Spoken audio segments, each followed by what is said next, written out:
Chers amis, chers camarades et chers auditeurs, bienvenue sur les ondes de Radio Méridien Zéro, Wilsdorf à la barre de cette méridienne, accompagné par la toujours élégante Aglaonis. Bonsoir Aglaonis. Bonsoir. Également dans les starting blocks, le très athlétique, éternel athlétique, Arnaud Naudin. Bonsoir camarade. Bonsoir. À croire que j'ai l'impression que je suis abonné à toutes les émissions en ce moment. Mais c'est un peu ça en fait. Le talent, ça ne se refuse pas. Voilà, le talent, ça ne se refuse pas. Alors au programme de cette méridienne, une réflexion. À vrai dire, une réflexion sur la post-modernité, la décadence, le mondialisme, la médiocrité ambiante, la colère et l'engagement qui va avec. Et pour ce faire, nous avons la grande joie de recevoir ce soir Nicolas Lebeau. Bonsoir Nicolas. Bonsoir, merci de votre invitation, merci de me donner la parole. Un vrai plaisir, Nicolas. Nicolas Lebeau, pour vous présenter rapidement, vous êtes un artiste français. Vous réalisez notamment des bandes dessinées aux couleurs, on va dire, particulièrement vives, dans un univers audacieux, voire même trash, à travers lequel vous abordez des thèmes sociaux qui reflètent notre société décadente, ses dérives comme la violence, les névroses familiales, les traumatismes et la sexualité. Vous dirigez depuis 2017 la maison d'édition indépendante White Rabbit Productions et le magazine White Rabbit Dream. Ce qui vous laisse, nous le verrons, toute liberté pour défendre votre vision de l'art comme une réponse directe au malaise de notre civilisation. Vous êtes le créateur de la série en bande dessinée La Dimension Perdue, ainsi que de nombreux récits illustrés et productions graphiques. Là, pour le coup, je laisserai nos auditeurs aller directement sur votre site internet qui, pour le coup, est particulièrement bien fait pour se rendre compte un petit peu de ce que vous produisez d'un point de vue graphique. Vous êtes également l'auteur de 2 ouvrages, et c'est ce qui nous intéresse plus directement ce soir. Le premier, un essai intitulé « Le transhumanisme, stade terminal du capitalisme », publié en 2002 aux éditions de la Reine Rouge. Et plus récemment, même très récemment, du roman Une jeunesse d'Europe, également publié aux éditions de la Reine Rouge. Alors moi, personnellement, Nicolas, je vous ai découvert lors de votre entretien sur Sud Radio avec Berkoff, et j'avoue que m'avait tout de suite plu votre aplomb, vos analyses, l'évidence de vos propos, votre colère, m'ont immédiatement conquis. Et puis, il y a eu la lecture de votre ouvrage, Le transhumanisme, stade terminal du capitalisme, qui n'est pas, je vous l'avoue, sans rappeler le livre de Bernanos, La France contre les robots, on a dû vous le dire, ça j'imagine probablement. Mais moi, ce qui m'intéresse... Non, ça c'est tout directement dans mon livre, hein, donc c'est complètement assumé. Absolument, donc en fait j'ai aucun mérite à le citer, parfait, d'accord, voilà. Mais par contre, ça serait peut-être bien de, si vous pouviez, alors là j'ai quand même fait une rapide bio de vos productions, peut-être mieux vous présenter si vous avez quelque chose à ajouter pour les auditeurs de Méridien Zéro. Écoutez, non, je vous remercie pour ce portrait assez détaillé, à peu près concret, presque chronologique. Au départ, je suis surtout quelqu'un qui écrit. J'ai tenté, en fait, par ma production d'auteur de bande dessinée, de faire se connecter, s'interpénétrer, enfin s'entrelacer 2 disciplines qui me poursuivent, en fait, depuis mes tout débuts, en fait, c'est-à-dire les images et l'écrit. Je pense que cet art m'a permis un peu de faire une synthèse entre ces 2 disciplines. Parce que, bon, je me suis intéressé au cinéma aussi, qui est un art du temps. Mais disons qu'au départ, je suis parti sur, une expression effectivement plutôt intimiste de ce que je percevais un petit peu. Je pense que tous les artistes sont en quelque sorte des éponges, c'est-à-dire on absorbe de façon presque physiologique les tournants de l'époque. Enfin, je pense que notre sensibilité est particulièrement vive et accrue. Je pense que c'est quelque chose sur lequel on travaille. En même temps, les images naissent plus d'une distanciation, d'une mise à distance par rapport aux réalités que d'un choc brutal avec. Donc, un petit peu à la manière de Pierre Klossowski, qui est un artiste qui m'a beaucoup influencé. J'écris donc sous la dictée de l'image. Puis petit à petit, j'ai un petit peu étendu la sphère de mes préoccupations face à des éléments extrêmement saillants que je percevais autour de moi, de la société. J'ai commencé à parler de l'angoisse qui m'a saisi autour de la dissolution de mon pays, de mon environnement immédiat, à travers des incidences qui étaient à la fois économiques. Je pense que à peu près comme toutes les personnes autour de vous, enfin je pense qu'il y a très peu de gens riches ici, je me suis pris à peu près dans la gueule tous les tourments de la mondialisation comme à peu près tout le monde. En fait, j'ai commencé à bosser quand j'avais 17 ans. Les choses se sont immédiatement compliquées pour moi quand j'ai commencé justement à parler assez directement des pathologies sociales qui ont affecté non seulement mon environnement, mon quotidien, mon quartier. J'ai commencé à présenter des images, des dessins autour de 2015 sur les réseaux sociaux qui rendaient compte un petit peu de l'expression que je pouvais avoir de ce qui me traversait. Puis petit à petit, je me suis mis dans une revue que j'ai publiée entre-temps, à publier des textes qui attaquaient assez frontalement à la fois le capitalisme, le libéralisme, mais aussi les incidences toxiques de l'Union européenne sur le cadre de mon pays. J'ai commencé à avoir un certain nombre d'emmerdes, justement, à me faire remarquer, mais pour moi, c'était assez logique d'aller contre un certain discours dominant, puisque j'ai toujours pensé que les grands artistes étaient de grands transgresseurs. Il était absolument nécessaire et vital pour moi de rendre compte de choses que les gens ne voyaient pas, n'osaient pas exprimer, n'osaient pas formuler parce qu'elles étaient perçues comme dégoûtantes et écœurantes par le commun des mortels. Il en va effectivement des choses qui ont trait à la sexualité, au traumatisme d'enfance, aux familles, telles que vous avez pu le dire dans votre présentation, mais aussi tout ce qui touche au domaine politique. Et je pense que nous sommes en train de traverser deux phases extrêmement capitales, déterminantes et surtout irréversibles au sein des sociétés développées. Elles sont frappées d'une sorte de silence absolu par nos classes dirigeantes. La société actuelle produit énormément de tabous, c'est évident, mais le tabou suprême s'exerce sur les deux plus grandes manifestations de décadence qui affectent aujourd'hui la civilisation. Il s'agit pour en première instance de ce que j'ai décrit dans mon essai de philosophie politique et de sociologie, le transhumanisme que vous avez lu, qui m'a permis de me faire un petit peu remarquer en dehors de ma sphère habituelle de préoccupation. Et en même temps, ce que l'on a communément appelé par une notion esthétique, disons, une notion littéraire qui ne rend compte que d'une part du phénomène, mais qui a le mérite d'être explicite.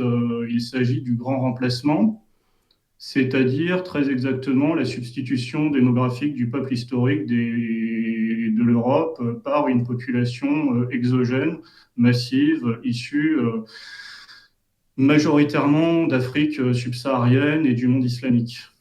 Je me suis aperçu que ces deux éléments étaient des tabous absolus. J'ai eu beaucoup de retours positifs quand j'ai tenté de rendre compte, enfin pour mon public, à la fois de gauche et de gens plus ou moins politisés, en fait, qui sont l'ordinaire des spectateurs de mon travail. Quand je me suis attaqué à la structure du capitalisme, ça a été plutôt bien, et évidemment, comme vous pouvez l'imaginer, reçu, même si la vision que j'en donnais était assez peu congruente avec l'ordinaire de la banalité, des banalités qu'on peut entendre sur le sujet. La vision que j'en donnais était relativement décalée par rapport aux attentes d'une certaine doctrine universitaire de gauche, telle qu'on a l'habitude de l'entendre, mais il se trouve que c'est lorsque je me suis attaqué à la deuxième incidence, c'est-à-dire les effets psychologiques, en réalité, dont on parle absolument jamais de ce grand remplacement, que j'ai commencé, comme vous pouvez l'imaginer, à rencontrer un certain nombre de problèmes. J'ai vu à ce moment-là l'ampleur du tabou, et c'est là que j'ai décidé de consacrer l'œuvre qui, à mon sens, est la plus importante de mon parcours, celle dans laquelle je me suis le plus investi personnellement, celle qui représente la somme et la synthèse de toute une vie de travail et réflexion. C'est ce roman, Une jeunesse d'Europe, avec lequel j'ai tenté vraiment de dire précisément ce qui avait été fait à ma génération. Très bien. Arnaud ? Le sacrifice qui lui a été fait. Pardon, excusez-moi. Arnaud ? C'est pour la transition entre les deux œuvres. Effectivement, l'un ne va pas sans l'autre. Et ça m'évoque beaucoup, en fait, dans la même veine, même s'il n'y a pas l'aspect roman, sur ces questions à la fois du grand remplacement dans l'aspect submersion démographique et changement de population, mais également le transhumanisme. Moi, ça m'évoque beaucoup les travaux et les essais de Renaud Camus. Parce que Renaud Camus lui-même fait la distinction entre... pas la distinction, au contraire, la connexion entre ce qu'il appelle le grand et le petit remplacement. Le petit remplacement étant impensable, justement, le grand remplacement, pardon, étant tout à fait impensable sans l'incidence du petit. Là, je vis actuellement, justement, dans un pays qui a été beaucoup moins saboté que ne l'a été la France au cours de ces 50 dernières années. Un petit peu l'enjeu de mon bouquin a été d'essayer de comprendre rétrospectivement, en explorant toute une matière historique, ce qui a été fait à mon pays au cours de ces 50 dernières années. Il se trouve que toute l'Europe, tout le monde développé, n'a pas dégénéré à la même vitesse. Par exemple, non seulement la population a été, là où je vis, globalement préservée, non seulement d'un point de vue ethnique, mais quelque part, je serais tenté de dire de façon un petit peu provocatrice que c'est un détail, mais du point de vue des incidences qui altèrent véritablement l'essence des individus, c'est-à-dire que quand vous allez dans n'importe quel boui-boui, vous avez une musique déjà qui a trait à la culture européenne des années 60-70. Vous n'entendez pas de rap de supermarché, vous n'entendez pas de R&B, de funk dégénéré, enfin de musique électronique complètement défaite, quoi. Quand vous sortez dans la rue, les affiches, le patrimoine est visible, il n'est pas altéré par des constructions récentes particulièrement laides. La culture télévisuelle n'est pas saccagée par une espèce d'élite de semi-habiles qui s'exprime dans un français. On pense que c'est du français, mais en réalité, c'est pas du français. Enfin, je me suis aperçu vraiment que c'était toutes les incidences du petit remplacement, effectivement, comme le dit très bien Renaud Camus, qui a en commun avec moi d'être avant tout un artiste, qui rendent possible le grand. Je noterai aussi à propos de Renaud Camus que c'est quelqu'un qui a commencé dans un champ culturel assez éloigné, tout comme moi, de l'univers de la politique. Il a commencé dans les années 1970 avec le soutien de Roland Barthes, dans le courant de la batmologie, à rendre compte de façon extrêmement précise, détaillée, presque documentaire, presque entomologique, de ses expériences homosexuelles, dans un courant de libération sexuelle qui l'a entraîné à devenir la coqueluche d'une certaine gauche culturelle, un peu bobo, assez insupportable, il faut dire, qui occupait à l'époque l'essentiel de la scène médiatique. C'est quelqu'un qui a plu parce qu'il rendait compte de manière tout à fait impudique de réalités qui, juste à présent, étaient considérées jusqu'avant lui comme des faits dégoûtantes, comme des choses qui perçaient une sorte de tabou. Il a commencé à être extrêmement stigmatisé au moment où il a commencé à rendre compte avec la même précision, avec la même honnêteté d'observateur, de ce qui était visible depuis sa fenêtre et dans la rue, de ce que tout le monde voyait mais de ce que personne ne voulait voir, de ce qui est considéré aujourd'hui comme plus obscène que la pornographie, de ce dont le fait de l'évoquer est encore plus obscène que la réalité que le fait d'évoquer pourrait le traduire, à savoir ce qu'il a appelé le grand emplacement qui lui crevait les yeux et dont il ne pouvait pas taire la réalité. Et paradoxalement, c'est dans cette social-démocratie libérale, libertaire, que les foudres de la censure, parce que c'est véritablement une censure, une relégation qu'il subit aujourd'hui, que les choses ont commencé à se gâter pour lui. Alors, je voudrais, moi, juste faire un petit retour en arrière par rapport à vos deux ouvrages. Rappelez que le premier est un essai, sur le transhumanisme, c'est un essai, c'est une réflexion que vous menez. Et le second est un roman conséquent, puisqu'il y a plus de 600 pages pour exprimer vos idées, puisqu'en fait, il vous sert à véhiculer la suite, je dirais, de votre pensée qui était en lien avec le transhumanisme. Vous me direz si je me trompe, il y a une espèce de gradation dans votre réflexion. En ce sens où votre premier essai, enfin l'essai sur le transhumanisme, vous posiez des éléments de réflexion en lien avec le progrès, avec l'avilissement, le progrès technologique, les dérives du progrès bien évidemment, la déréalisation progressive du monde, la disparition du monde réel, des reproductions plus vraies que nature. Je vous cite là, le premier danger, vous dites, de nos sociétés, vous dites, ce sont encouragés par les GAFAM. Ok. Et j'ai l'impression que dans votre ouvrage suivant, vous passez un cap supérieur et là vous vous attaquez carrément d'un point de vue... je dirais peut-être plus politique, en tout cas à la notion d'identité. Clairement, dans votre ouvrage, vous dites roman de l'identité, point d'interrogation, mouvement de l'histoire dans sa violence et dans son absurdité, une jeunesse d'Europe forme le grand roman de l'identité. Qu'est-ce qui s'est passé est-ce qu'il y a bien une gradation dans votre réflexion, une évolution et si c'est le cas, qu'est-ce qui a bien pu se passer pour qu'il y ait cette espèce... c'est pas une dérive bien évidemment, mais cette espèce d'évolution vers ce besoin de parler de ce que doit être l'identité, de ce qu'elle est, et de cet attachement à des valeurs, on va dire, plus traditionnelles, si je puis dire.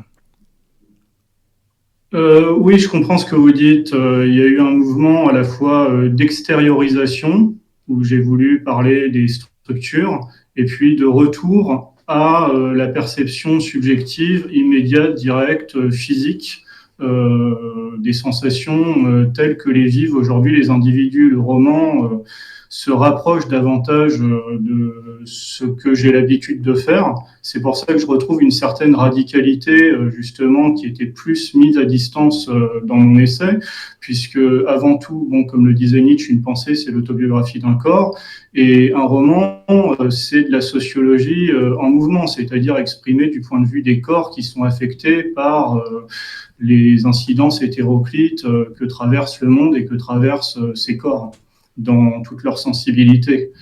Vous noterez que mon essai... Excusez-moi. Non, je vous écoute, pardon. Non, pardon, excusez-moi, j'ai cru. Vous noterez que mon essai était exprimé d'un point de vue un petit peu particulier parce que j'ai essayé de donner quelque chose qui ne soit pas une forme de jugement moral sur un phénomène qui échappe de toute façon au contrôle et au jugement des citoyens qui sont largement débordés, y compris les États, par ce phénomène. Mais j'ai essayé de pas faire une fiche Wikipédia sur le phénomène du transhumanisme. Je l'ai dit plusieurs fois, d'autres l'ont fait avant moi et le feront sûrement de façon beaucoup plus détaillée. Je pense que ce type d'ouvrage ne survit pas dans le temps. Moi, j'ai essayé de traiter ça d'une façon anthropologique, c'est-à-dire de rendre compte de la dégradation organisée, induite ou bien conjecturelle du matériel humain qui entraîne ce consentement général qui nous traverse tout en 5 ans, parce que les possibilités de liberté et d'émancipation de ce phénomène sont quand même relativement réduites, qui produisent un consentement général qui, à mon sens, entraîne ce phénomène. Donc, en écrivant ce livre, je me suis aperçu de ce qui avait été fait non seulement aux sociétés développées, mais très précisément à mon pays, puisqu'on parle toujours de là où on est. Finalement, je veux dire, avant d'être un être humain, je suis pas franchement universaliste, quoi. Je suis avant tout un Français expatrié, un petit entrepreneur, quelqu'un qui habite dans une ville, dans un paysage donné. Je parle de ce point de vue-là, et c'est la dégradation de cet environnement que j'ai voulu traiter. Donc, c'est une forme de retour à la subjectivité, si vous voulez. Et le quotidien disons, il y a 3 personnages dans mon livre qui sont chacun d'une génération différente. Donc, si vous voulez, on pourrait y revenir. Je voudrais juste revenir, on va faire ça de manière un peu chronologique avant de parler de la jeunesse d'Europe. Je voudrais revenir un peu à cette vision que vous avez. Vous parlez de civilisation de l'oubli, de révolution culturelle transhumaniste, et vous dites le transhumanisme, comme le capitalisme, n'est rendu possible que par une conception dégradée de l'être humain fondée sur son aliénation. Moi, je voudrais revenir sur cette vision de l'individu que vous avez, c'est cette dégradation de l'individu qui fait qu'aujourd'hui, en fait, quand on lit votre essai, l'homme est vide de sens. Il a perdu tout sens pratique, il a perdu tout sens même d'existence, ou en tout cas de raison d'exister. Justement, vous parlez de cette civilisation de l'oubli, et vous comparez avec ce mythe des lotophages. Vous pourriez peut-être nous en dire 2 mots de ce mythe des lotophages?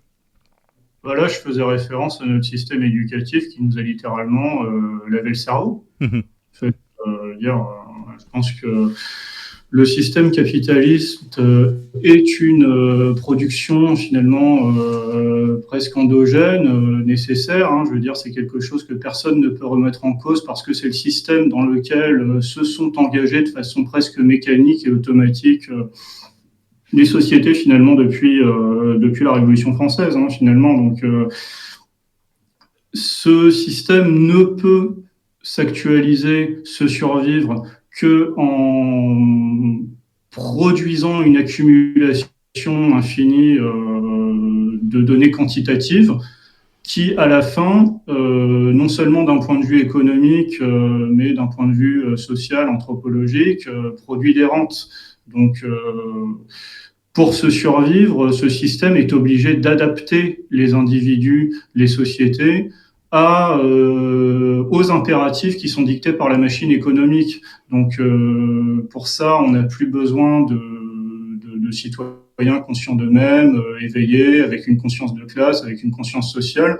On a besoin de consommateurs résilients, abrutis, se croyant aussi tout-puissants et légèrement supérieur aux générations précédentes, de manière à ce que le progrès soit considéré comme quelque chose de nécessaire, de vital, de bénéfique, de manière à ce qu'il soit accepté, de manière aussi à ce qu'il consente le plus possible au progrès qui est l'hygiène de ce système. Donc la civilisation de l'oubli est une nécessité. La destruction des référents culturels, la destruction des savoirs, la destruction de l'autorité, la destruction de la hiérarchie, la destruction de toutes les barrières morales qui constituent une entrave à ce système, c'est une nécessité. Les institutions, ce que Althusser appelait les appareils idéologiques d'État, sont enrégimentés, mis au service de cette démarche sans laquelle le capitalisme ne peut se survivre. Vous parlez régulièrement dans votre ouvrage, et vous venez de le citer à nouveau, de conscience de classe. Vous citez aussi abondamment Marx dans votre ouvrage. Quel rapport vous avez justement à cette notion, parce que votre propos est quand même très, on va dire, radical, alternatif. Et vous parlez de la défense de la race blanche de manière très claire dans votre ouvrage. Mais quel rapport avez-vous avec cette idée de lutte des classes, de dialectique justement en lien avec cette lutte des classes et ce rapport au marxisme ? Est-ce que pour vous c'est un outil de réflexion, c'est un outil de combat, c'est quelque chose c'est un outil pratique, c'est quelque chose d'actuel? Moi, je pense que dans l'analyse, j'entends. Que je puisse avoir sur sa vision linéaire de l'histoire, cette espèce d'hégélianisme qu'on trouve chez Marx et qui me paraît tout à fait, je crois, dépassé ou incompréhensible pour les gens de notre génération.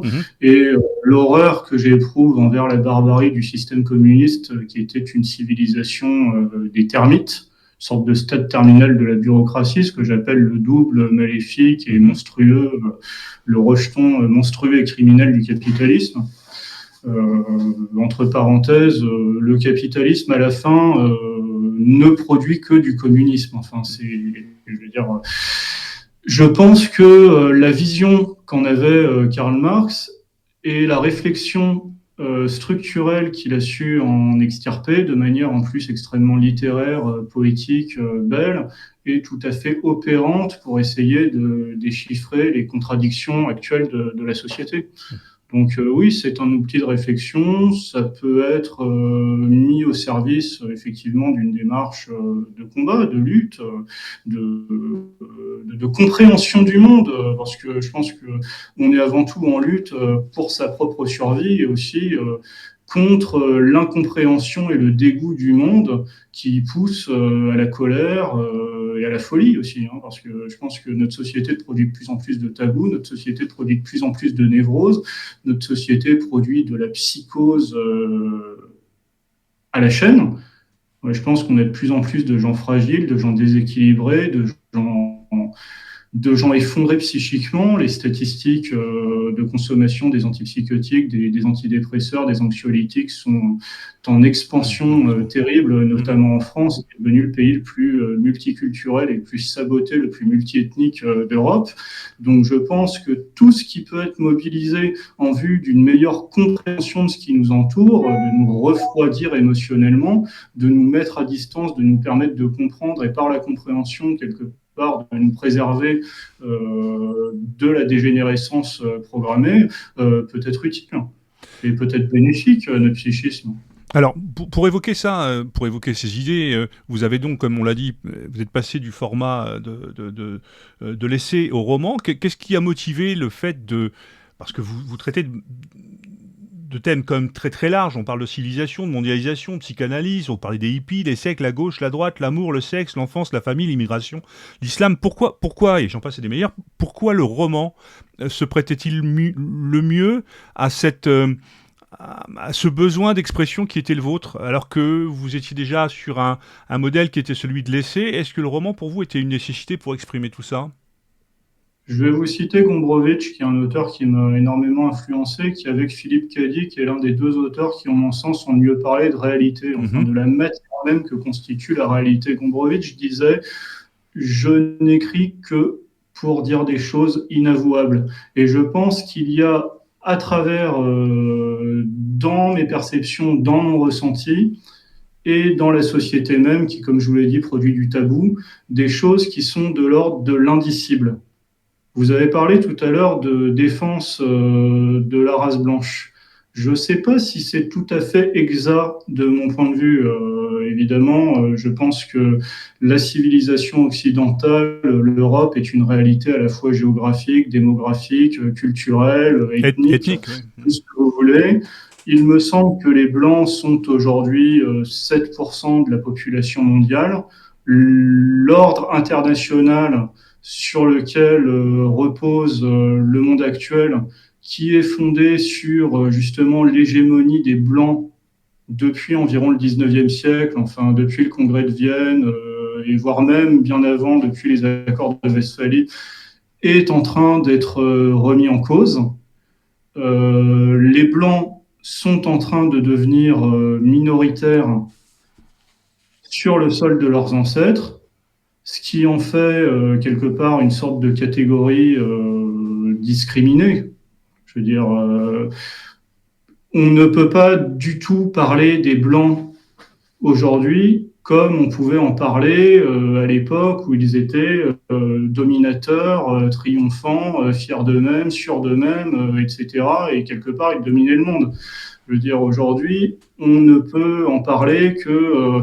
je veux dire, on aurait presque, tout en sachant que, bon, je peux avoir une lecture également sociale du monde, il y a différentes catégories de blancs, comme il y avait, comme le dit très bien Hannah Arendt, dans les origines du totalitarisme, différentes catégories de juifs. Hein. Il y avait les juifs pauvres, il y avait les juifs riches. Aujourd'hui, on a des blancs pauvres, des blancs riches, des blancs enracinés, des blancs qui sont littéralement cloués à la glèbe par les crédits immobiliers, par des effets toxiques de la mondialisation, par le chômage de masse, par la désindustrialisation. On a des blancs qui appartiennent aux catégories dominantes. On a des blancs qui sont culturellement des dominés, et on a des blancs qui vivent entre eux dans des beaux quartiers, comme des blancs qui vivent en minorité dans des quartiers où ils en sont réduits à raser les murs, voire en dernière instance à se convertir à l'islam pour s'assimiler à la population majoritaire de leur quartier. Donc tout ça constitue un ensemble extrêmement riche, extrêmement dialectique, et il m'a intéressé beaucoup plus que de faire de la sociologie, avant tout de dire cette réalité psychologique quotidienne des Blancs, qui aujourd'hui sont en première ligne d'un phénomène dont on a du mal à parler dans ces termes, qui est l'inévitable diversification ethnique, notamment du peuple français. Comment vivent ces gens? Qu'est-ce que ça produit d'une manière en tant que phénomène psychique? Donc je pense que ça ne peut pas être dit simplement par la sociologie ni par les images, parce que ça produit des choses assez troubles et assez diverses, puisque les sujets sont diversifiés, les corps sont différents, les réactions ne sont pas les mêmes. On vit dans un monde social extrêmement fracturé, extrêmement conflictuel, et dans une réalité où l'ordre de l'État-nation est en train d'arriver à son stade d'obsolescence. Par exemple, vous voyez bien, en France, on n'est plus vraiment, au sens d'Ernest Renan, dans un État-nation. Je veux dire, il n'y a plus de volonté commune du peuple de vivre ensemble. Il n'y a plus évidemment d'homogénéité ethnique et culturelle, mais on peut considérer aujourd'hui également qu'il n'y a plus d'héritage commun, il n'y a plus de mémoire familiale, il n'y a plus d'inconscient collectif, hein. C'est-à-dire que la psychanalyse ne peut pas traiter le sujet français de manière théorique. Donc, ce qu'il est en train de se passer, cette espèce de changement brutal de paradigme où il y a trois France, c'est-à-dire une France de gens qui sont quand même de façon plus ou moins organique attachés à la forme de l'État-nation français, une deuxième catégorie qui cherche à la détruire par tous les moyens, et une troisième qui sont à l'aise dans la mondialisation, qui s'en foutent et qui préparent l'après. Je veux dire, ça traduit des choses ça produit des affects extrêmement troubles, tout ça. Et je pense que, comme tous les affects troubles et tous les phénomènes extrêmement nouveaux, ça échappe aux dichotomies et aux catégories traditionnelles à l'intérieur desquelles les sciences humaines, les sciences sociales peuvent enfermer et analyser les phénomènes sociaux. Je pense qu'on a affaire à quelque chose d'inédit dans l'histoire. Donc, je ne vois pas d'autre façon que le roman, que l'art, et c'est là le prix, je pense, le rôle des artistes en fait dans la compréhension du monde, pour parler de ça. Alors, on reviendra sur cette idée sur la notion d'art qui est essentielle pour vous, puisque elle a cette vision. Enfin, pour vous, elle reste cette possibilité salvatrice. Mais je voulais laisser la parole au camarade Arnaud Nodin qui, je crois, voulait intervenir. Arnaud.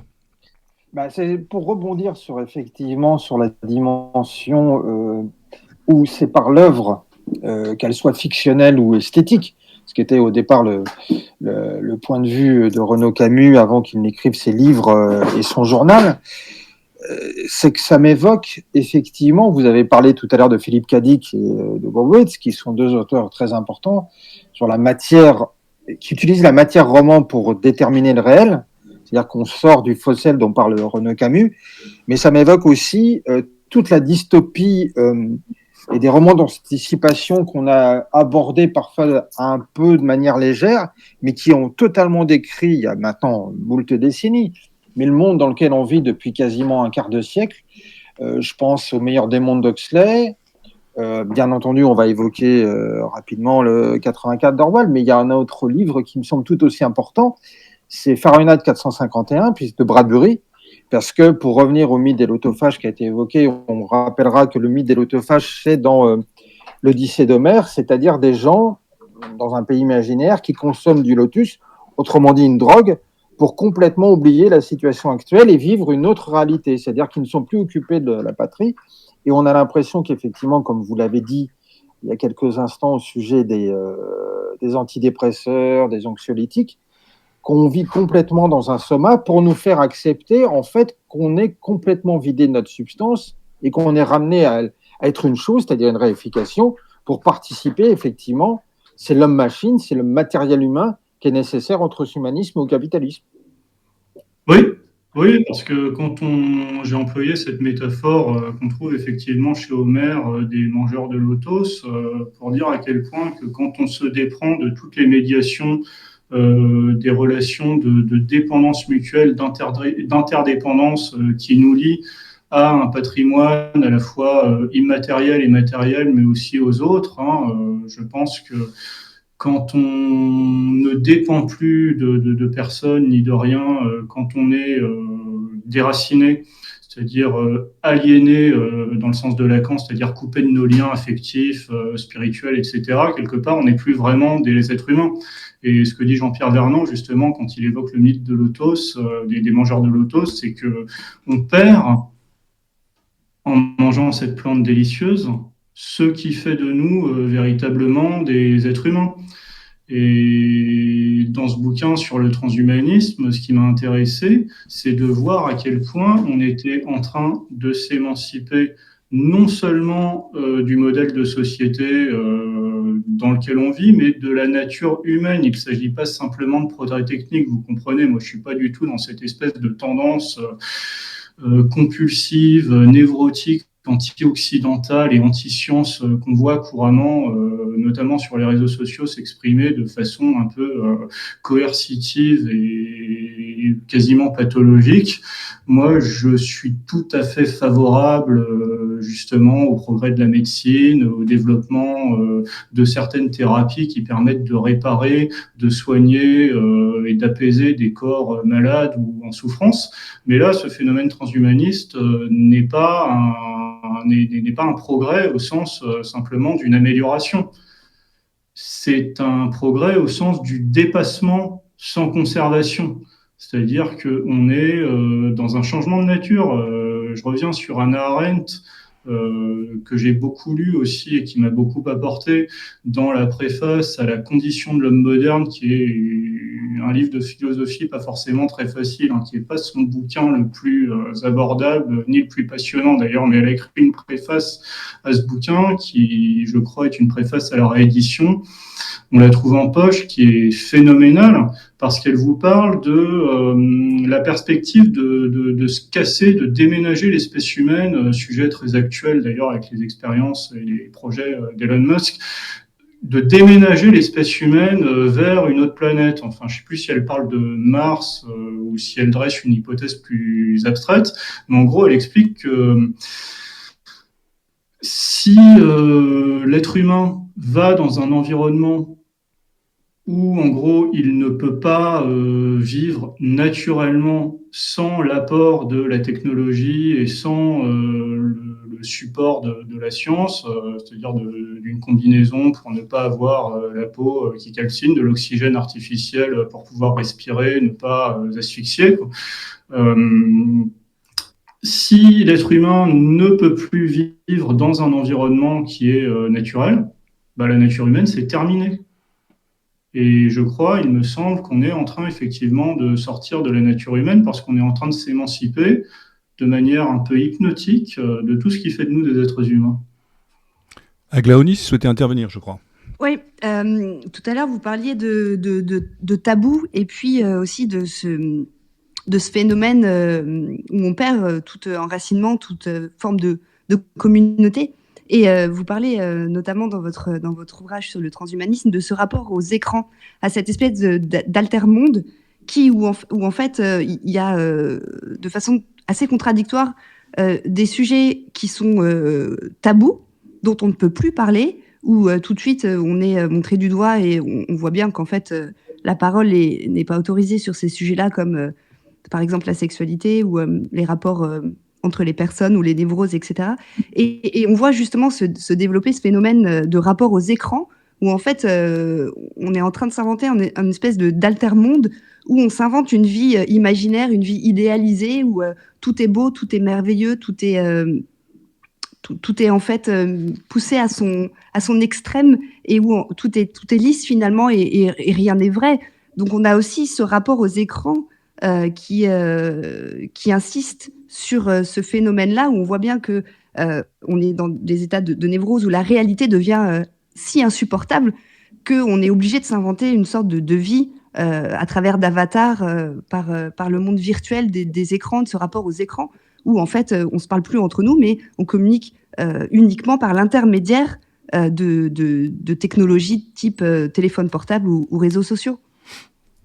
Bah oui, je pense que vous avez pointé vraiment le cœur du problème, c'est-à-dire que le monde est en train de devenir tellement insupportable et l'état de la civilisation d'un tel niveau traumatique par rapport à ce que l'esprit humain est capable de supporter, que on est obligé, ou plutôt on a le réflexe de déménager littéralement dans une virtualisation du réel, dans une réalité de substitution à l'intérieur de laquelle on serait préservé de la confrontation insoutenable avec la puissance de la matière. En fait, on est en train de se dématérialiser et je pense que ça a des effets. Enfin, je pense que beaucoup de sociologues, beaucoup d'essayistes vous donneront une vision un petit peu désincarnée, un petit peu je veux dire, surintellectualisé de tout ça, mais moi je pars finalement de l'organique là-dedans, au sens propre. Vous avez parlé de sexualité, mais nos corps s'altèrent, nos corps se modifient. De ce fait, on n'a plus les mêmes corps que nos ancêtres et on n'a plus du tout l'esprit de sacrifice, d'abnégation, d'abandon et de détachement par rapport à la vie dont ils pouvaient faire preuve, notamment en s'illustrant par rapport à des actes d'héroïque, à la fois guerriers, à la fois d'émancipation. Je veux dire, les luttes sociales telles qu'elles ont été menées par nos ancêtres pour arracher un certain nombre de droits, mais aussi d'espace vital aux classes dominantes ne pourraient plus du tout être menés par les corps affaissés, affadis de l'époque présente. Je pense qu'il y a une désubjectivation. Paradoxalement, en fait, on est rentré dans une société de confort où finalement, je crois que c'est Alain de Benoît qui parle avec une expression extrêmement puissante de ça. Il appelle ça la forme capitale, où en gros, on serait dans l'état simplement où notre périmètre de liberté individuelle se limiterait à maximiser les jouissances et les petits plaisirs disséminés du quotidien, avec comme contrepoint et comme principe de réalité la contrainte un peu emmerdante d'aller travailler le matin. Voilà. Donc, nos vies sont en train de se dissoudre dans une espèce d'altération continuelle où on est de moins encouragé à la fois à se projeter véritablement dans l'avenir, en même temps à avoir une vision sur le long terme, de fonder une famille, d'avoir des enfants, de créer quelque chose qui aille au-delà de soi, à travers soit une religion, soit la création, même ça peut être une entreprise, une famille, ou même une œuvre d'art artistique, enfin quelque chose qui excède et qui dépasse la dimension seule de l'individu. Mais donc la société va mettre à notre disposition tout un tas d'objets transitionnels, de substituts, qui vont nous permettre simplement de nous contenter sans véritablement que les choses soient faites très directement pour nous faire plaisir, mais de supporter notre situation où, par la multiplication de petits facteurs qui nous privent, qui nous bouffent, qui nous mangent petit à petit différentes sortes de libertés, on va se contenter de notre position, on est relégué dans un état de passivité un petit peu mécontente et un peu mélancolique, quoi. Je crois qu'il y avait eu des études de psy dans les années 80, je m'intéresse beaucoup à la psychanalyse, qui ont acté, j'en parle un peu dans mon bouquin, le passage finalement des névroses traditionnelles qui sont produites finalement par les sociétés autoritaires et répressives du passé. À l'époque, on n'avait pas le droit de parler de cul, on n'avait pas le droit de justement, il y avait tout un tas de tabous qui sont aujourd'hui obsolètes et dont plus personne ne se préoccupe, en fait, qui enserraient les individus. On était tous censés être de bons petits soldats pour la guerre d'Algérie, de bons fils, de bons soldats, de bons pères de famille, de bons travailleurs, de bons employés, de bons patrons, etc.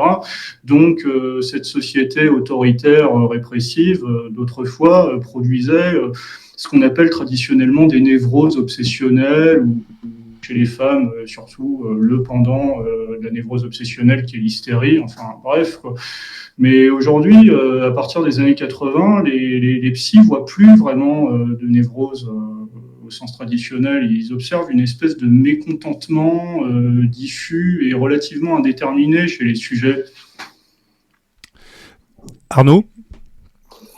Ben, pour rebondir sur, parce que ça vient, c'est une question très intéressante. Effectivement, on a tendance, on va dire, chez les auditeurs et au-delà, on va dire de la mouvance qui tourne autour de Méridien Zéro, parfois d'être un peu sceptique, ou en tout cas de prendre un peu à la légère ou de se contenter des images caricaturales de la psychanalyse, alors que c'est pour moi une discipline très intéressante, que ça soit, même si on peut être critique après de certaines écoles, c'est pas la question, mais c'est une question très intéressante. Mais moi, au-delà de ça, je vois, ce qui m'intéresse, c'est que je trouve intéressant à la fois dans votre essai et de la continuation de votre roman, c'est la question de la biopolitique au sens où l'entendre, alors même si on peut être critique des personnages, mais il y a une partie de leur œuvre et de leurs travaux qui sont intéressants à lire, la biopolitique à travers ce qu'a pu déterminer un Foucault, un Deleuze, et plus récemment un Tony Negri. C'est-à-dire qu'en fait, on vient au cœur de la politique maintenant, comme vous dites, c'est la question de la vie. Mais c'est vraiment la question de la vie, la question de la matière humaine. C'est plus uniquement des questions de rapports sociaux ou comment dire, de droits ou de devoirs. Là, c'est qu'on est vraiment au cœur de la question anthropologique.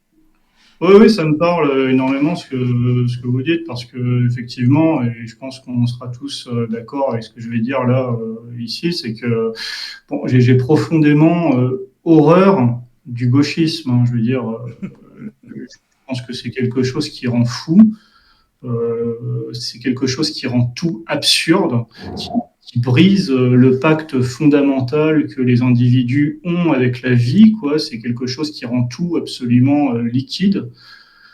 Mais il se trouve qu'il y a chez certains intellectuels gauchistes, notamment au cours de l'âge d'or de la pensée française, enfin qui était vraiment le moment de bascule, vraiment des théoriciens, où on a eu des théoriciens d'extrême gauche extraordinaires, comme justement Deleuze et Foucault, qui contiennent justement au sein de leur œuvre les éléments qui nous permettent justement de produire une critique justement à la fois intelligente, raisonnable et qui correspond au principe de l'élan vital du gauchisme.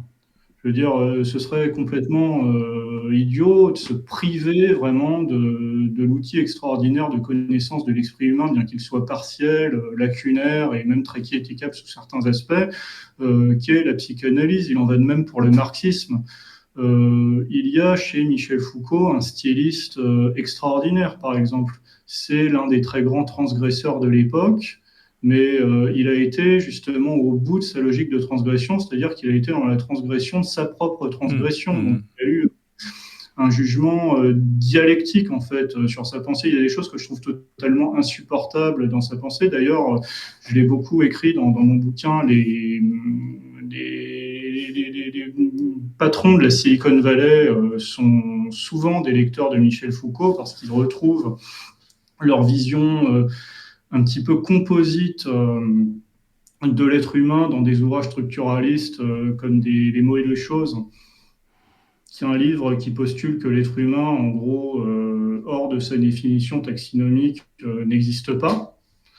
Enfin, qu'on serait une espèce de composé hétéroclite d'un certain nombre de données qui s'empilent comme ça, comme les lignes de code d'un programme informatique. En fait, nous serions des êtres purement relatifs et informationnels.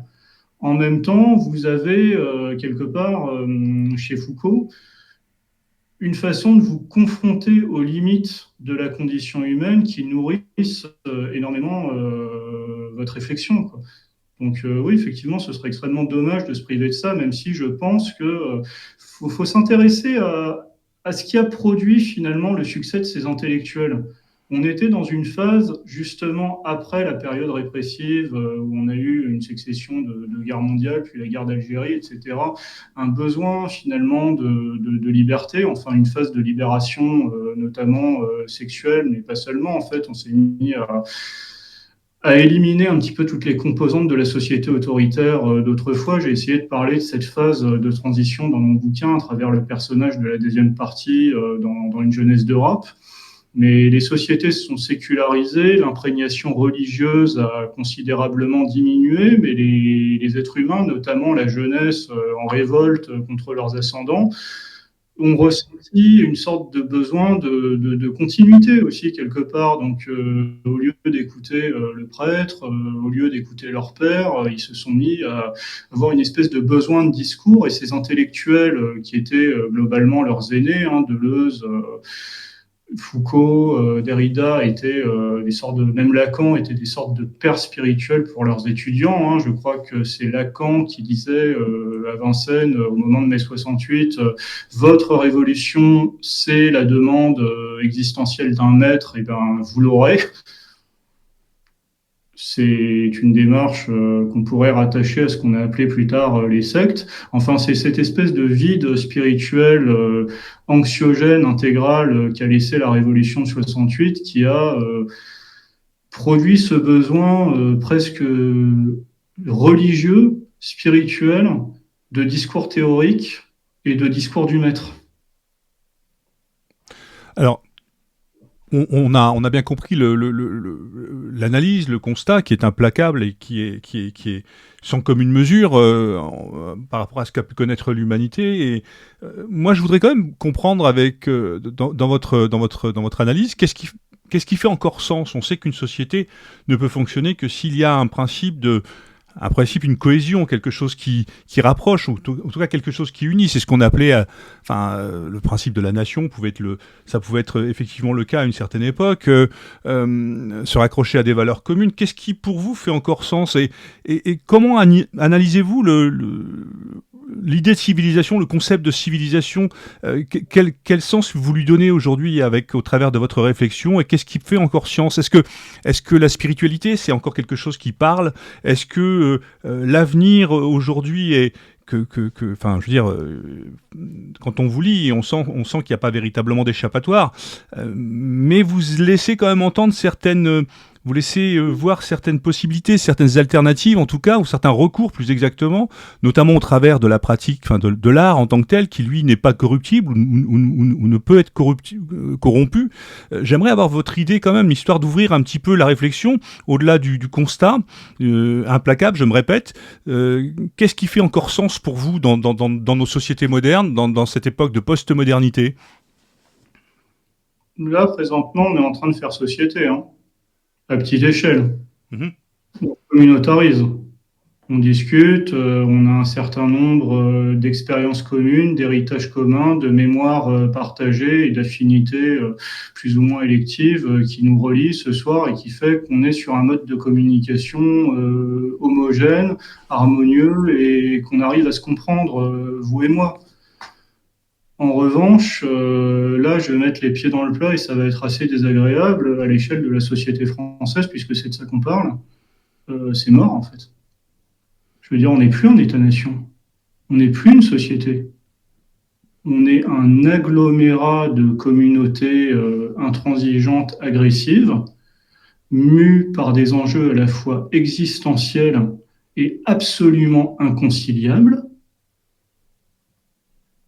Et la seule chose qui nous préserve de l'affrontement, c'est à la fois notre paresse, à la fois physique et morale, dont je suis le premier à me revendiquer. Je veux dire, je vais pas donner de détails, mais aucun de nous quatre n'a jamais pris les armes pour défendre son pays. Ça appartient à une autre époque, tout ça. Et en même temps, on a un État, ce qui n'est pas forcément le cas d'ailleurs des gens qui sont en face de nous. Je veux dire, peut-être qu'ils en veulent plus que nous d'ailleurs. C'est pas du tout impossible. Mais et qui sont plus en capacité, d'autant plus qu'une partie de ces populations justement qui s'agrègent à ce qui, de par la désagrégation du bloc bourgeois, parce que là on voit que c'est en train de s'émietter, ils se sont tous barrés. Ils ont tous préparé leur prêt et je veux dire, ils ont acté vraiment leur démission de l'entité nationale. Je veux dire, les bourgeois, la plupart du temps, ont des apparts un peu partout, ils s'en foutent de leur pays. Donc, il va rester finalement des gens un peu comme nous, disons, qui sommes attachés plus ou moins à la forme de l'État-nation, et en face, un agglomérat à la fois de gauchistes intersectionnels qui nous détestent, qui ont décidé en vertu d'une espèce de théorie finalement assez proche de ce qu'avait pu développer Hitler dans les années 30 à partir des Juifs. En fait, nous, les Blancs, aurions une race mentale, quoi. Qui ont décidé quelque part de nous marginaliser, de nous discriminer et de nous liquider, à la fois symboliquement, culturellement, du point de vue de nos positions de pouvoir, et peut-être même physiquement, je veux dire, par l'extinction démographique et par le remplacement organisé des populations, quoi. S'allient à eux ce que j'appelle leurs troupes coloniales, qui sont des gens qui, la plupart du temps, sont embarqués là-dedans, mais sont issus de pays qui, pour une partie d'entre eux, sont livrés depuis plusieurs décennies à des contextes de guerre, de violence, de déprédation, de guerre civile, qui les ont entraînés à la fois psychologiquement et peut-être même physiquement pour certains d'entre eux. Certains sont allés s'entraîner en Syrie à accomplir des meurtres et des violences. D'ailleurs, certains sont traumatisés de guerre. Il suffit de voir par exemple, l'actualité qui relaye à peu près chaque jour ce qu'on peut considérer soit comme un fait divers, soit comme un attentat, c'est selon, c'est-à-dire le meurtre par une personne, la plupart du temps d'origine étrangère, d'une autre personne, en général française de souche ou du moins européenne ethnique. Donc, je vois pas ce qui, dans ce contexte-là, permet véritablement de faire société, d'autant plus que ce qui empêche ces populations extrêmement hétéroclites, très diversifiées, et qui n'ont plus rien à se dire, voire qui se rejoignent en fin de fusil, voire qui se détestent, soit qui se préparent soit à la fuite, soit à l'affrontement, c'est un État obèse dont les prérogatives et le champ des responsabilités s'étendent de plus en plus, et qui, par à la fois la répression et la redistribution d'argent public, empêche cette société qui n'en est plus une d'imploser absolument. Pourtant, pourtant vous évoquez que, alors j'ai bien compris, vous dites très clairement que c'est pas dans le domaine des idées, de la raison ni de la science qu'il faudra rechercher les moyens d'échapper à l'aliénation transhumaniste, mais dans la longue, vous citez quand même, enfin ça fait penser à Dominique Vénère justement, la longue mémoire des peuples. Que la logique du profit, l'expansion du capital veut à tout prix éradiquer. Donc il y a quand même cette conscience de cette identité quand vous évoquez la longue mémoire des peuples, mais quel sens et quelle possibilité, quelle chance vous lui donnez à cette longue mémoire des peuples ? À l'échelle de la société actuelle, aucune. D'accord. Et à titre individuel et dans la perspective de la recréation de petites communautés fondées sur la préservation d'un certain art de vivre qui rend la société, la vie en société supportable. Moi, je pense qu'on est des animaux avant tout sociaux. On a besoin de contact avec les autres, on a besoin d'être entendu. Moi, particulièrement, j'écris des bouquins, je dessine. Je veux dire, je le fais évidemment avant tout pour moi, pour régler un certain nombre à la fois de tourments et de nécessités personnelles, mais aussi pour communiquer ma vision du monde et dans l'idée d'être bénéfique aussi dans une fonction cathartique bien comprise à la personne ou aux personnes qui vont recevoir de différentes manières mes productions culturelles. Donc effectivement, bien que la plupart des artistes étant un peu des putes, je veux dire, il y a vraiment que dans cette catégorie de population, dans cette catégorie sociale qu'on va retrouver une soumission mais vraiment insupportable, écœurante, qui m'a dégoûté moi personnellement, et c'est pour ça que je me suis éloigné vraiment le plus possible de ce milieu. À un moment donné, j'étais assez en vogue justement, et il se trouve que ça m'a été tellement insupportable que j'ai préféré restreindre de plus en plus mon public à des gens vraiment en capacité de me comprendre et d'aller au fond des choses avec moi. Oui, ça c'est une possibilité vraiment de recréer des choses. Je pense qu'il y a des choses qu'on peut préserver, nous, en tant qu'êtres humains. On n'est pas obligé, par exemple, de faire n'importe quoi. On peut conserver une forme d'éthique, une forme de moralité. On n'est pas obligé de s'exprimer de façon dégueulasse. On n'est pas obligé, par exemple, d'être maltraitant socialement et envers soi-même. On peut avoir une certaine éthique au sein de notre famille, on peut transmettre des choses à nos enfants, on peut... Comme ça, c'est une nécessité. Ça, c'est quelque chose. C'est une responsabilité. C'est un devoir moral. Enfin, je veux dire, ça relève de l'absolu. Ça. Enfin, c'est une nécessité absolue. Oui, mais je pense que c'est pas si partagé que ça, finalement, hein. Je veux dire, moi, quand je parle de dégradation du matériel humain, de déchéance anthropologique, etc., je pense que ça affecte les individus de façon beaucoup plus profonde qu'on ne veut bien le croire. Il y a de plus en plus de gens en totale déshérence, en totale déréliction à la fois morale et sociale. Il y a de plus en plus de gens seuls, il y a de plus en plus de gens qui n'ont pas de... Moi, plus de repères éducatifs ni rien. Quand il y a un ensauvagement, je veux dire. Non, mais c'est clair, c'est clair. Mais je pense que La politesse, par exemple. Pardon. La politesse, c'est un élément de civilisation. On parlait du petit remplacement dont parle Renaud Camus tout à l'heure. Par exemple, la disparition de la politesse, c'est le Ça en fait commencement de la partie, bien barbarie. sûr. Je pense qu'on peut échapper à la barbarie. Et tout est fait justement avec nos écrans pour qu'on sombre dans la barbarie. Absolument. Aglaonis ? Oui, et je voulais aussi rebondir sur ce que vous avez dit tout à l'heure par rapport au fait que, bon, tout n'est pas perdu, mais quand même, il y a quand même assez peu de choses auxquelles on puisse se rapprocher sans avoir une vraie réflexion, une vraie introspection individuelle et faire valeur d'exemple aussi autour de nous parce que il y a que par ça, il y a que, je pense, moi, par notre exemplarité par rapport à notre tenue, notre conduite, la politesse, la bienveillance, le respect des autres aussi, et puis le fait de pouvoir faire communauté et agréger aussi les gens autour de ces valeurs-là qui fondamentalement ont été, enfin voilà, on a tout fait pour qu'elles soient oubliées et à commencer par l'éducation à l'école, etc., etc. Le rapport aux écrans, monde virtuel, voilà, il y a une telle violence par les écrans et à la fois un tel irrespect aussi des personnes vis-à-vis les unes des autres, ne serait-ce que à commencer par les enfants entre eux parfois, que tout ça est quand même assez compliqué. Mais l'État aussi fait tout pour nous anesthésier quelque part et nous soumettre aussi à ça dans un espèce de confort matériel et achète aussi la paix sociale par rapport à ça. Tout est fait quand même pour que les gens ne se révoltent pas et soient complètement dépendants de ce système. Donc oui, il y a, je pense, des solutions pour refaire communauté, mais avoir un comportement radical et changer les choses du tout au tout, c'est quand même assez compliqué à partir du moment où on est tous tenus à ce confort matériel, à cette préservation de notre qualité de vie, à notre travail, etc., etc. Même si on sait qu'en fait, à terme, c'est préjudiciable et que ça nous rend névrosés et particulièrement mal dans nos vies. Mais c'est compliqué quand même de faire la part des choses et de transmettre en ce sens.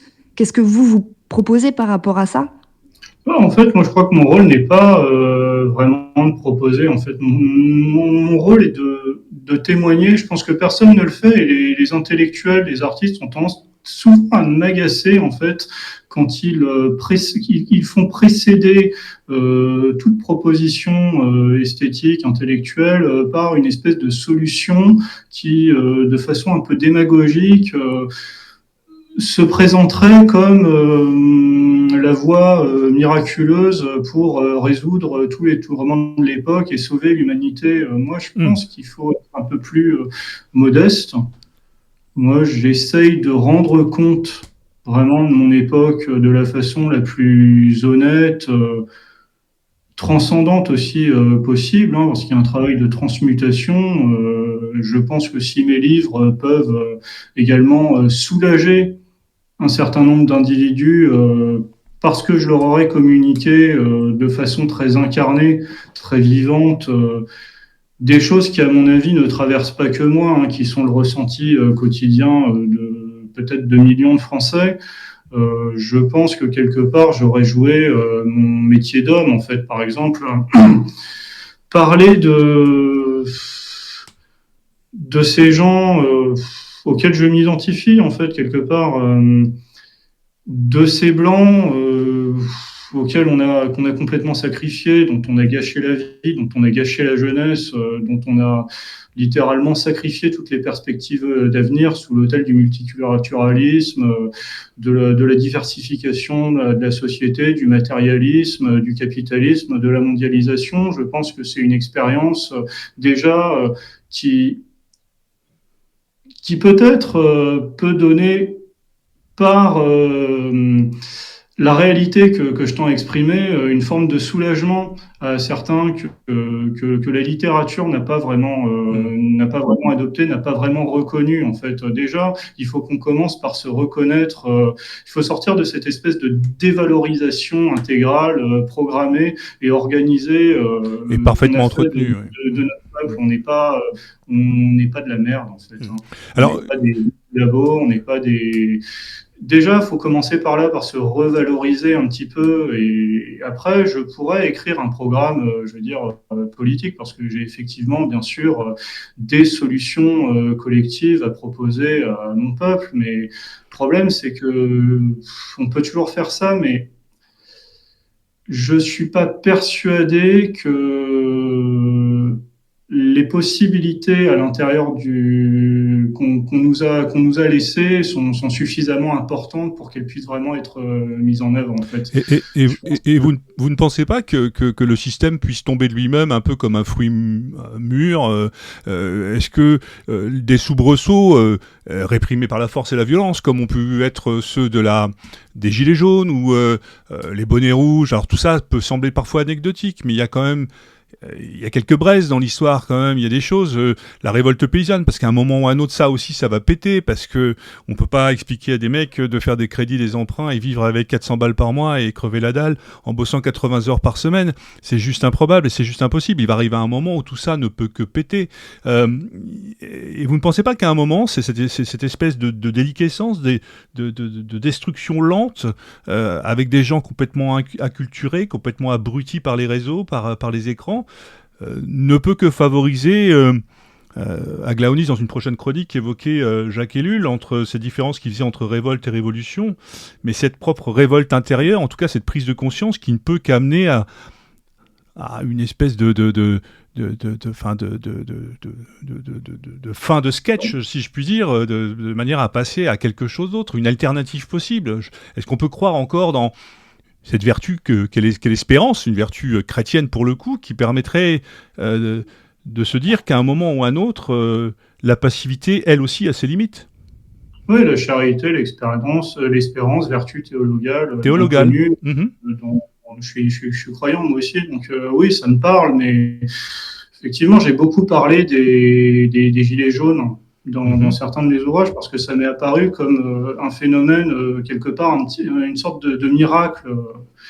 Enfin, on est sorti de cette espèce d'économisme morbide dans laquelle les élites ont cherché à nous enfermer pendant 40 ans, quoi. Cette espèce de réduction à la fois des problèmes sociaux, de la question sociale, qui est quelque chose d'immense, à simplement une espèce de gestion économique, déplacement de l'âge de la retraite de 62, 64 ans, voire retour à 60 ans, augmentation du SMIC, baisse de la CSE, réduction du temps de travail à 32 heures au lieu de 35, ou retour aux 39 heures, enfin cette espèce de psychose du chiffre dans laquelle on s'est complètement laissé endormir, hypnotiser, asphyxier. Je veux dire, la gauche est spécialiste aussi là-dedans de mettre face aux revendications existentielles du peuple des enjeux strictement économiques, de l'ordre du calcul d'épicier. Enfin, je veux dire, ça a été un miracle pour moi, les Gilets jaunes, parce que enfin, on a des vrais gens qui ont fait exploser un peu tout ça, quoi.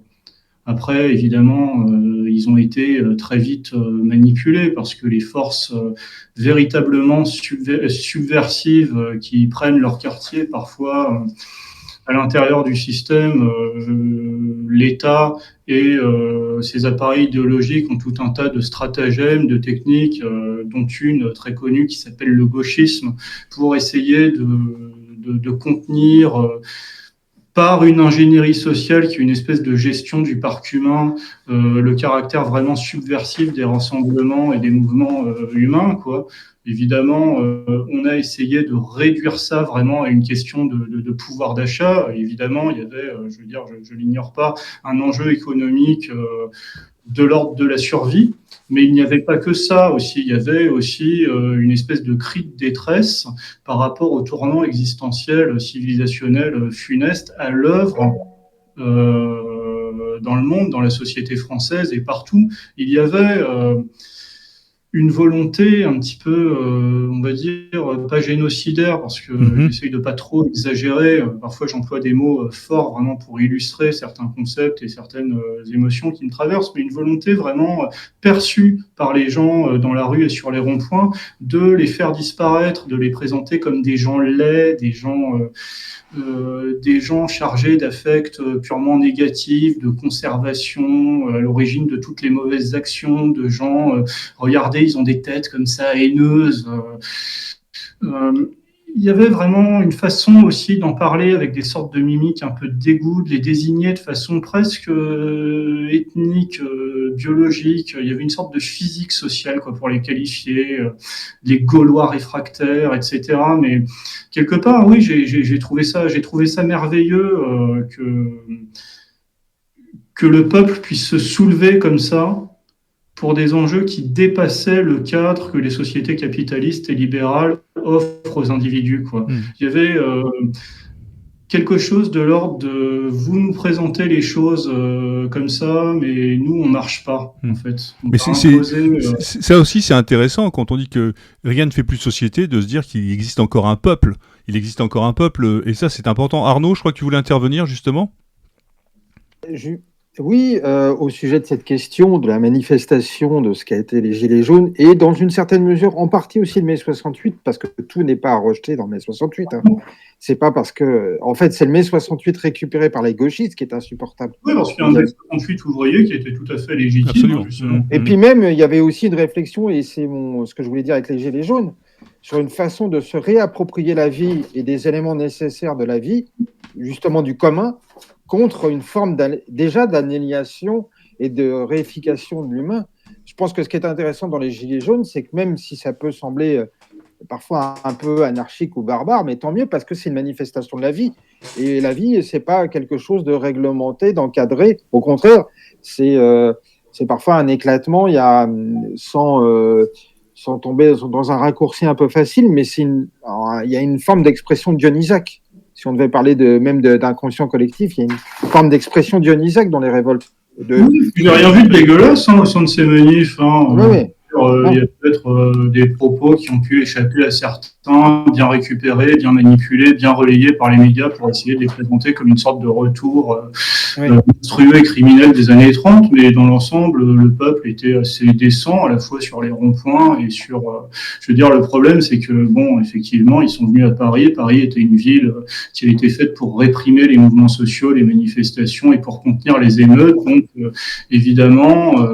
gauchiste plus répression policière qui montre que l'État, quand même, quand il se sent menacé, sait se défendre.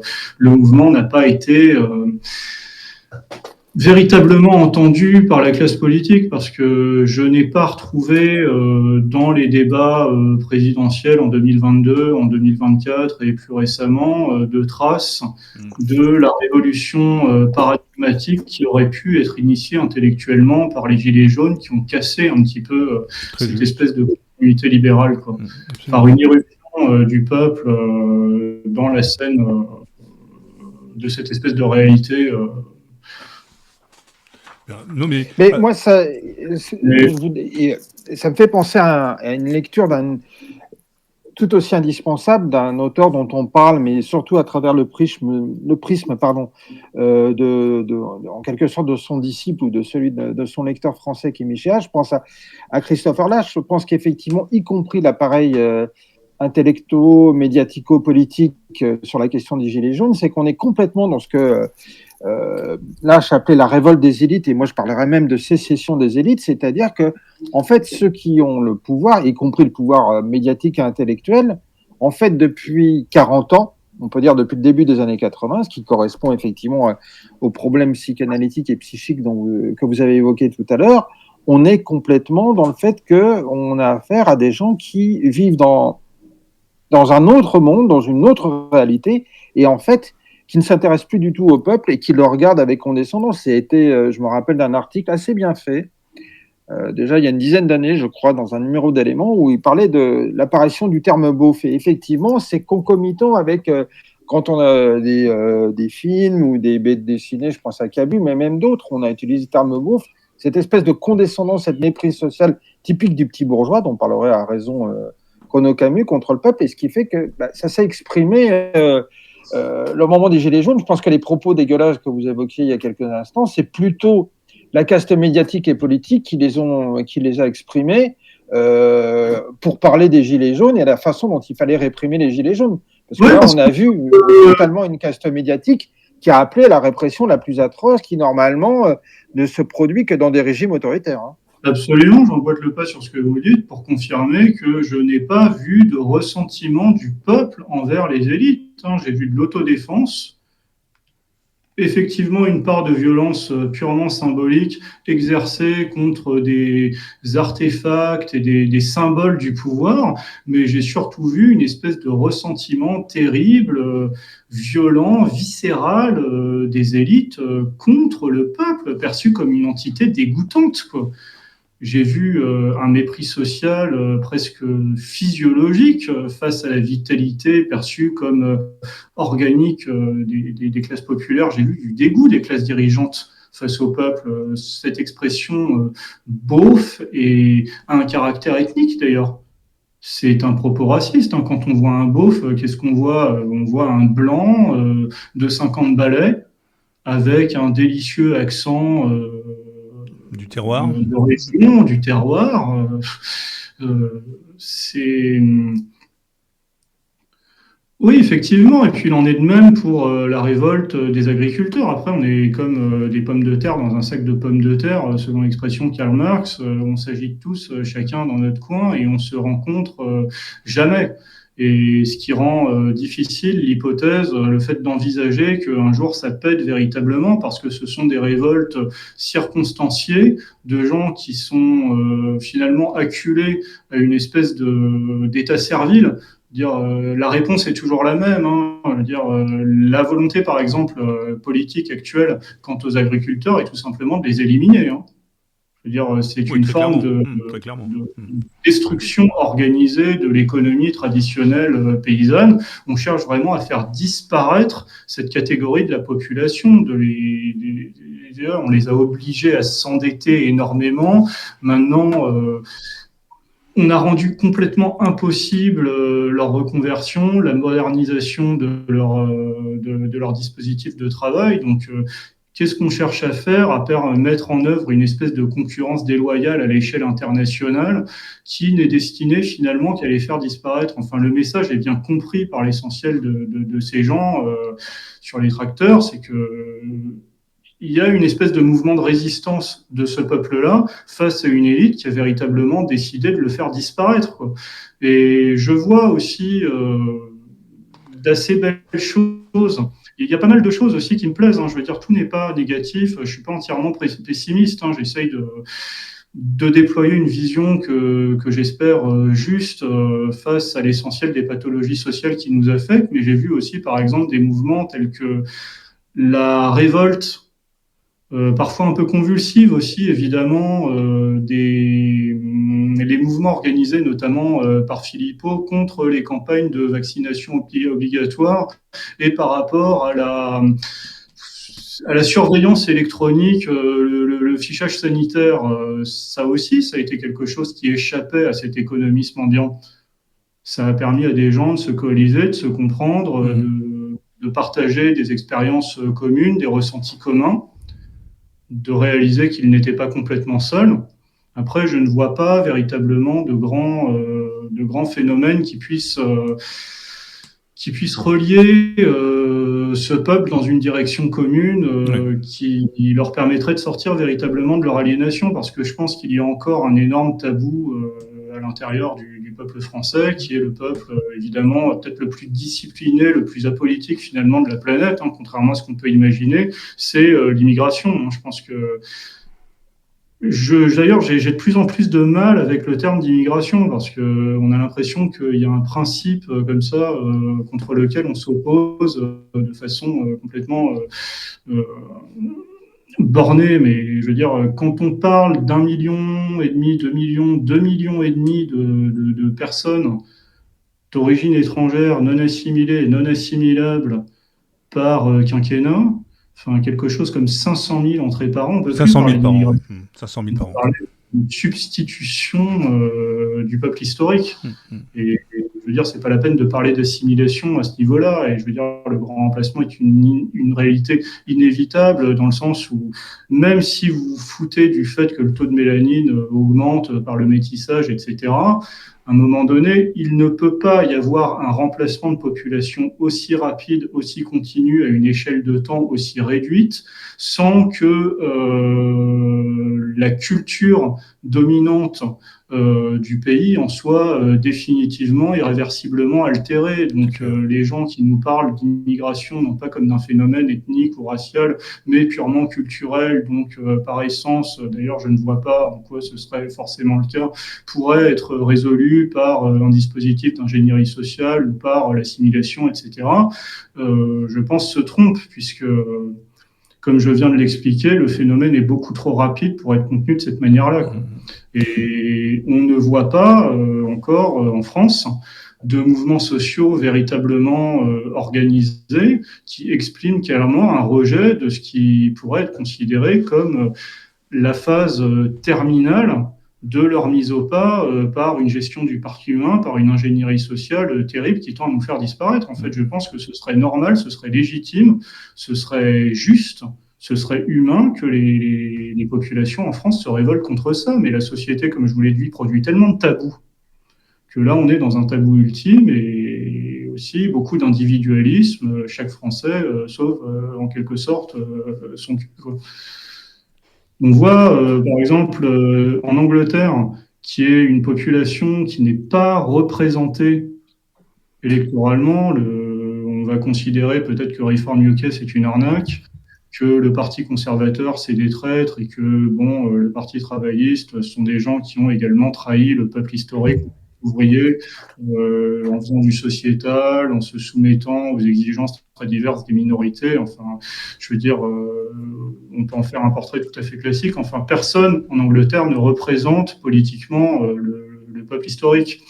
En France, on a encore le RN qui, quoi qu'on en dise, est un petit peu le parti de ce qu'on appelle, selon l'expression bien connue, les petits blancs. Hein. Même s'ils ne se revendiquent pas comme ça, ils se revendiquent d'un nationalisme et d'un patriotisme civique.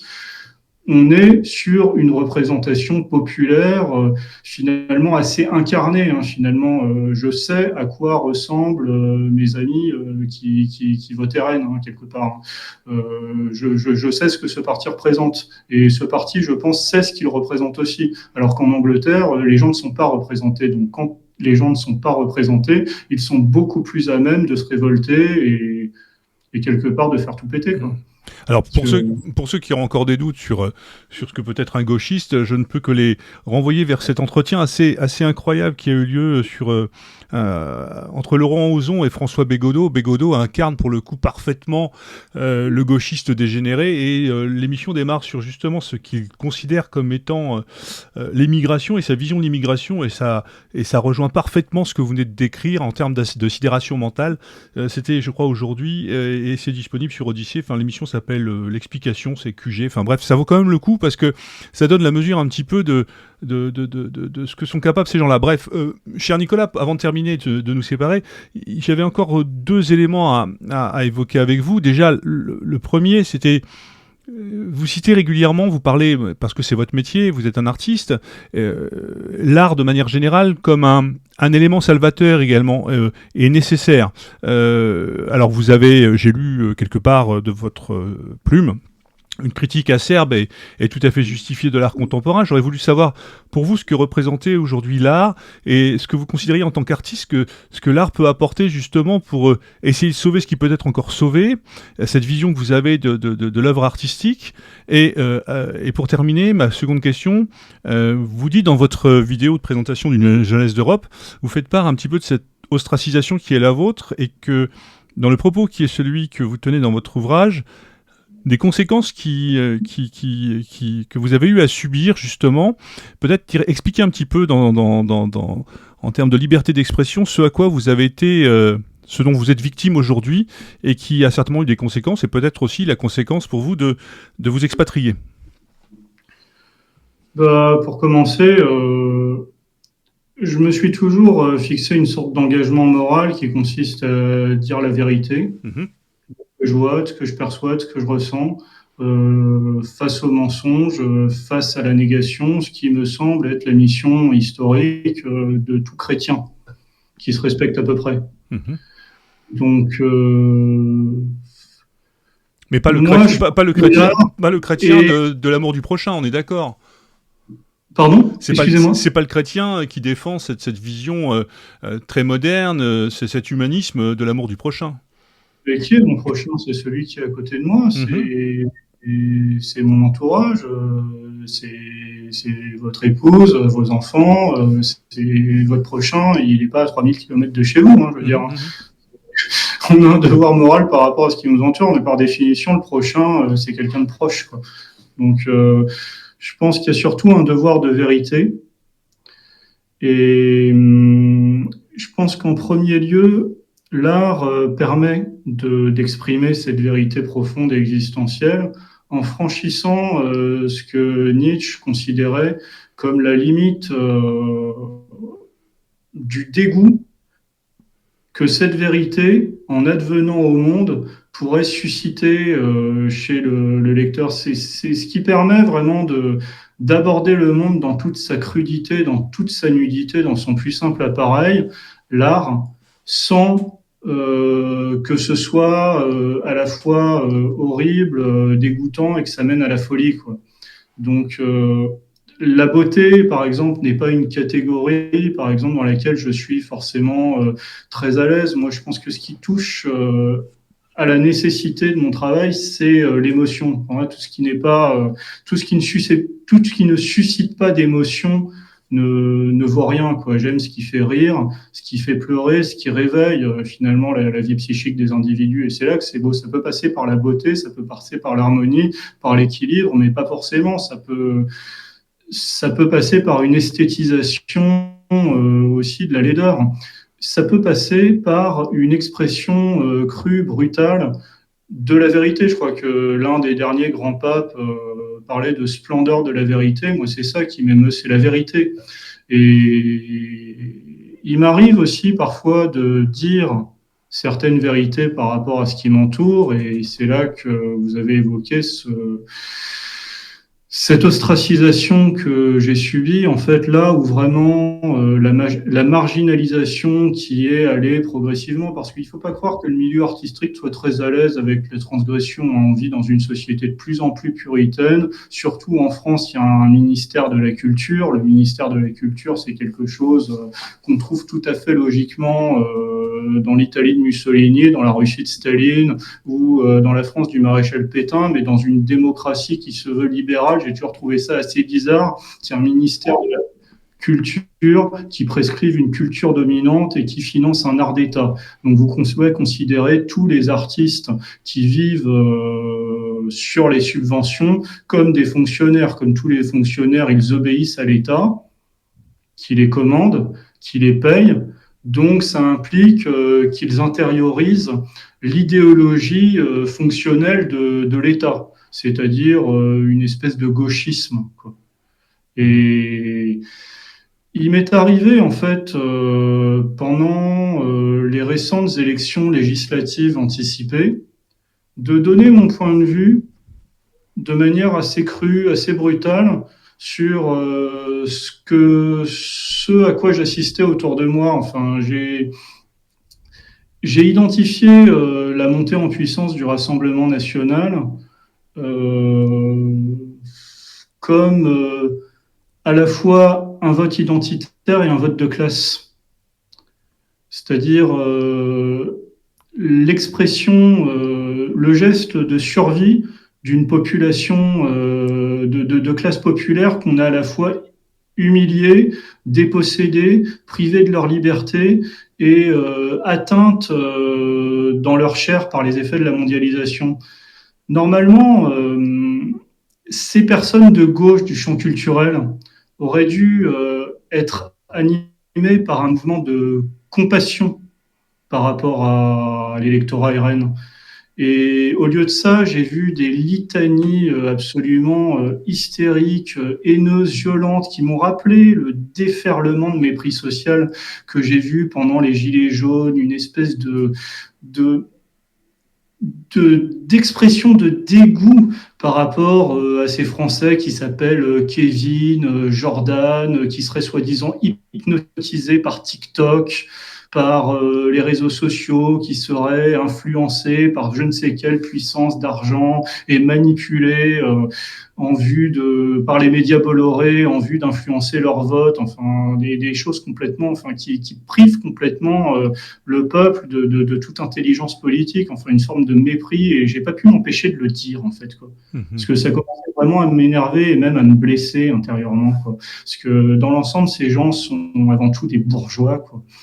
On avait affaire à l'expression classique d'un mépris bourgeois, d'un mépris social pour le peuple ouvrier, pour le peuple du travail, pour le peuple qui assume le principe de réalité, qui en chie tous les jours. Et j'ai vu des sortes de petits rentiers, de petits bourgeois, de petits artistes parasites. Donneurs de leçons professionnelles. Avec une violence extraordinairement décomplexée, un racisme social absolu face à des gens finalement qui sont fragiles et dominés socialement, et j'ai trouvé ça insupportable et je l'ai dit. Suite à cela, j'ai publié un texte dont je ne retirerai pas un mot, que j'assume complètement, et j'en suis aujourd'hui assez fier. Et bon, j'ai appelé à voter pour le Rassemblement national, mais ce qui, je pense être le seul au sein du monde artistique. Mais ça, c'est un détail. Ce qui s'est passé, c'est que suite à cela, j'ai perdu immédiatement le diffuseur de la maison d'édition que je dirige depuis 2017, qui, afin de méconnaître mes positions politiques et a coupé toute la distribution de mes ouvrages, y compris des ouvrages dont je suis l'auteur, mais également des ouvrages que j'étais comme éditeur, ce qui est une atteinte terrible à la liberté d'expression, parce que normalement, en démocratie, nul ne peut être inquiété, intimidé, censuré ou enfermé, emprisonné parce qu'il pense, parce qu'il écrit, parce qu'il parle. Donc, ce que j'ai subi était une forme de discrimination tout à fait insupportable. Je pensais que ça pourrait éventuellement susciter quand même quelques réflexes antifascistes de la part de gens qui se piquent de défense de liberté d'expression, parce que là, on a eu vraiment affaire à un comportement, autoritaire, répressif, tel qu'on pourrait l'imaginer de la part de régimes dictatoriaux. Mais non, en fait, beaucoup de gens trouvaient ça tout à fait normal que je sois censuré pour ça, parce que, effectivement, étant le véhicule d'idées fascistes, discriminatoires, racistes, prônant la discrimination, tout ce que vous voulez, il est tout à fait normal, logiquement, que je sois discriminé. Donc, depuis, bon, j'ai perdu quand même pas mal de possibilités de diffusion de mon travail, mais grâce à un réseau assez puissant que je me suis construit assez patiemment à l'étranger, notamment dans le monde asiatique, mon travail survit, hein, mais c'est devenu un peu plus difficile. Effectivement. Arnaud, peut-être le mot de la fin pour clôturer cette passionnante émission. Je pense que le mot de la fin, ça pourrait être en quelque sorte déjà de se plonger avec intérêt dans à la fois votre essai et votre roman, puisque c'est indispensable. Et puis je pense que malgré tout, le fait que vous écriez une œuvre, que vous publiez, malgré effectivement l'ostracisme dont vous venez de faire part, c'est quand même une note d'optimisme. C'est-à-dire que le fait de poser un acte de création, que ce soit la rédaction, l'édition et la diffusion d'un essai ou encore plus d'un roman, ça prouve que vous êtes en quelque sorte dans le refus. C'est-à-dire que vous n'êtes pas dans le ressentiment, mais vous êtes dans le refus. C'est-à-dire que malgré tout, le simple fait de poser un acte, c'est déjà en soi totalement ne pas être justement dans cette espèce d'involution anthropologique. Moi, qu'est-ce qui se passe en fait quand on fait tout ça? Je continue, puis voilà. Vous savez, rien ne peut m'arrêter. Non, mais je pense que c'est important de montrer que même en soi des actes, c'est déjà important de créer quelque chose sans pour autant être dans la logique je pense que en fait, on n'est plus du tout comme vous dites, le simple fait qu'on ait dépassé la forme État-nation. On ne peut plus être dans le mythe du grand soir où l'entendait les bolcheviks. Je pense que tout ça est complètement dépassé, selon moi. Après, ça peut prendre d'autres formes. Mais je pense que le simple fait de poser des actes comme ça ou d'être dans une logique communautaire, comme vous dites, de faire du commun, c'est-à-dire qu'on fait société parce qu'on se parle et pas par l'intermédiaire d'écrans ou d'applications, c'est déjà en soi, même si c'est fait de manière, si c'est inconscient, c'est déjà en soi un refus de l'involution anthropologique. Oui, tout à fait. Parce que moi, je pense que le transhumanisme est totalement, pas du tout un progrès, mais au contraire, une involution anthropologique. Absolument. Bien, écoutez, cher Nicolas, il nous reste à vous remercier d'avoir accepté notre invitation. Votre radicalité, si je puis employer le terme, est rafraîchissante. En tout cas, ça fait franchement plaisir d'entendre un discours comme le vôtre, parce que votre discours, il est bien évidemment au coin du bon sens, mais il y a chez vous beaucoup d'intelligence, beaucoup également de fraîcheur dans le propos, de fraîcheur au sens où cette prise de conscience, cette radicalité, elle est nécessaire et elle permet d'ouvrir sur autre chose. En quoi cette prise de conscience, elle conforte et elle permet d'ouvrir sur autre chose. Je rappellerai donc vos 2 ouvrages, Le transhumanisme, Stade terminal du capitalisme, publié en 2022 aux éditions de la Reine Rouge, et donc ce roman Une jeunesse d'Europe, également aux éditions de la Reine Rouge. Je me permets, si vous permettez, d'insister un peu sur le dernier, parce que je pense que c'est vraiment important de le citer, parce qu'il y a tout dedans. Je vous en prie. Et bon, autant, vous savez, c'est comme ça que vous m'avez découvert, j'ai eu quelques relais médiatiques un peu inattendus au moment de la sortie de mon essai sur le transhumanisme, mais là, étant donné la brutalité avec laquelle je mets les pieds dans le plat autour de ce thème, justement, de l'utopie raciale d'une jeunesse d'Europe, ça va un peu plus loin que ce que j'ai l'habitude de faire. Donc, comme vous pouvez vous en douter, je vais être un petit peu moins relayé pour ce livre que je l'ai été précédemment, quoi. Donc, pour moi, c'est vraiment important que les gens lisent ce livre. Et c'est pour ça c'est pour ça aussi qu'il était important que vous puissiez sur Méridien Zéro vous exprimer et laisser libre cours à vos idées, à votre réflexion. C'était quand même Et donc sur ça, je vous remercie encore infiniment de m'avoir donné la parole. C'était un vrai plaisir. Merci beaucoup. Merci Nicolas. On reste en pardon. Excusez-moi. C'est un honneur pour moi de présenter ce bouquin et ce travail chez vous, quoi. Merci beaucoup. C'est un grand plaisir de vous recevoir. En tout cas, on reste en contact parce que je pense que vous aurez encore des choses à dire. Et vous trouverez toujours un micro sur Méridien Zéro pour vous exprimer, soyez-en sûrs. Merci Aglaonis. Écoutez, avec plaisir. Merci Aglaonis. Merci. Bonne soirée à tous. Merci Arnaud, camarade. À très bientôt. Je t'en prie. Et comme il est de coutume, sur Méridien Zéro, à l'abordage. Et pas de quartier. Allez, salut à tous et à bientôt. Merci Nicolas.